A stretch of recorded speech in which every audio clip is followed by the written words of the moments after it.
Hey guys, Milo here, and let's get back to the technical stuff. We are finally moving away from the theory and moving to the more concrete, practical stuff. So, one thing before we get to the scanner itself, I would just like to take a minute of your time to quickly go through my trading setup.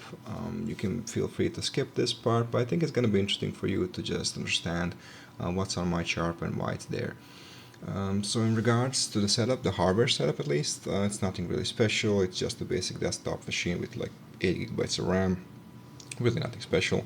I do have a second monitor, but to be honest with you guys, I'm really not using it, mostly for music these days. When I was younger, I used to trade about 6 hours of market time per session, so basically it did serve a very big purpose for me. I was plotting RSP on it. RSP, by the way, is a SPY equal weighted ETF. I used it as a sort of gauge of the market sentiment for the day, and it was always there, and I found it helpful to be able to easily reference it. But nowadays, when I'm mostly trading like 1 hour or 30 minutes bars, yeah, it really doesn't have that great of a function for me, so it mostly stays just for the music. So that's pretty much it on the hardware part. Now, regards to software, I'm using TradingView. Right off the bat, I have like no emotional connection to TradingView. I think it's a cool platform. The first one I started using after MetaTrader, so that's mostly the reason why I'm using it. Just, power of habit, I guess. And I'm using MetaTrader for the executions. That's pretty much it. Yeah, and also one more note on the TradingView plan. The essential plan is more than enough. I could probably argue that you can be using the free plan as well, since we're not using that many indicators. The only issue you probably have is the alert system, because it does have some limitations. So, but you can probably bypass that with MetaTrader, I think. So, but if you're gonna spend some money, TradingView, the essential plan is not a bad place to start. Now, when it comes to charts themselves, I basically have 3 panes open. The first pane is the watch list. I'm not gonna go too much in depth on the watch list right now, since we're gonna get to it once we get to the scanner, so we'll just skip it for now. The middle one is SPY. I'd just like to see it, the D1 of SPY, just to get the feel for it. And the first one is the ticker itself. So on the ticker, there are a couple of things I like to point out. The first one is plotted RSP, as we said in the beginning. It's the equal weighted SPY ETF, and it's interesting to have here. The second thing I would like to point out is that our background has no lines, like no vertical or horizontal one. Just something I picked up from Adam Grimes. I think it's awesome. Stops your brain from associating random values to random charts, so random lines, sorry. So I think that's interesting, and also makes your own lines more prominent. The color of the background is a cool one, to basically, not cool as in fancy, but cool one as in passive, not too strenuous on the eyes. That's pretty much it. Oh yeah, and on the topic of psychology, my bars are black and white, so just another little trick to stop your brain from associating red with stop or bad, and associating green with good and go.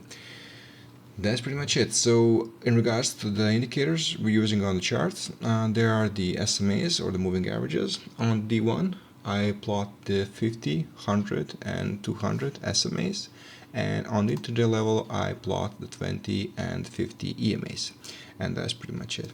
What else to mention? Yeah, below this we have volume, just basic volume. Now below we have 2 indicators. This one measures the basically the divergence with RSP on an intraday level.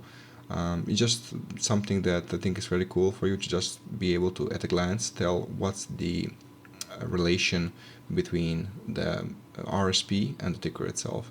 I'm gonna make both of these available, maybe in the description of this video, so you can pick them up. But honestly, yeah, quick note on the indicators. I would really not want you guys to basically categorize this system as some magic black box indicator system that tells the future or something. It really isn't.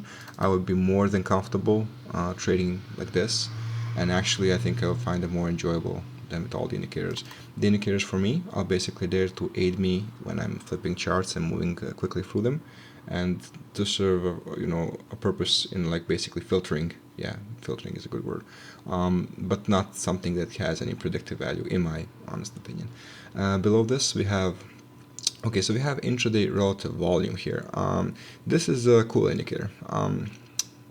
The one thing to keep in mind when you're calculating relative volume is that it's really not an issue when you have D1 charts, because you basically just take the reported volume at the end of the day and use it for your calculations. But when you're actually doing it on a intraday level, that's where it gets a bit tricky, because the intraday volume, as you guys know, is comes in bursts. The biggest burst is the market open, and the second biggest burst is at the end time. So that gap in the middle fluctuation actually skews your calculations for the airball. But what this indicator does, it uses it for calculation of relative volume. It actually measures bar by bar of previous day. So in our example, if we actually measure the volume of this bar to this bar to this bar, and 5 periods back like this. So once the second one forms, it uses a rolling calculation to just calculate the volume of these two, compare it to these two, etc. So basically you get this rolling function of volume, which is much more accurate in my opinion, and I found it much more useful in my trading, and that's why I have it here. Would you be okay with just relative volume? Sure you will. As I said in the beginning, you will be totally okay doing it like this as well. But either way, I'm gonna make both of these available for you guys so you can check them out. That's pretty much it. I would really like to keep this video short because it's really nothing special, just to point out the way I use them. So finally, after this video, we are going to approach the scanner to get into how do we actually form a list like this and to move on from there. So I'll see you guys on the next video. Peace out.